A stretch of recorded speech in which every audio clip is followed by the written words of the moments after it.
vallée des justes, où le vent murmure entre les arbustes. Elle de la montagne des nobles, où les sommets gardent leur silence immobile. Ils se croisèrent un soir dans un haut col, lui vers les cieux, elle vers le sol. La pente les saisit d'un souffle intense. Ce n'était pas la hauteur mais la rencontre qui commença la danse. Ils étaient séparés par la distance, mais le destin les a rapprochés. Elle avait son nom écrit en or, et lui était écrit dans sa vie comme une évidence.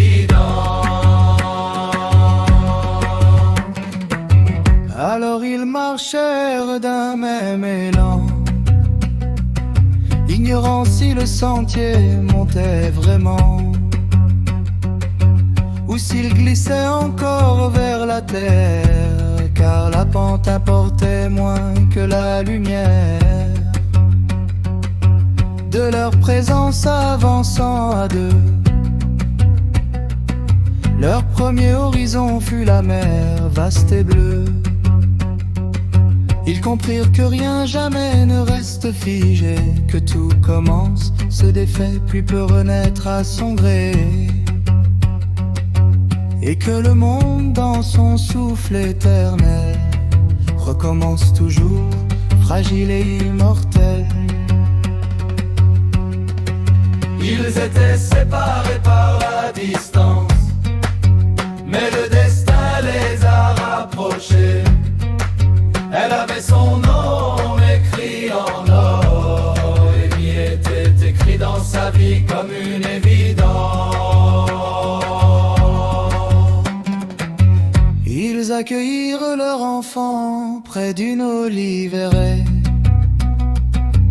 où le silence veillait comme une gardienne inanimée.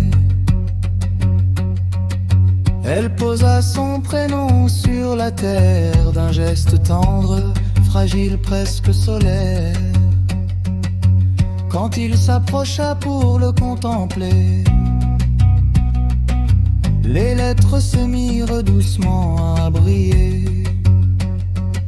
d'une lumière que nul soleil n'accorde. Son nom à lui semblait écrit en or. Ils étaient séparés par la distance, mais le destin les a rapprochés.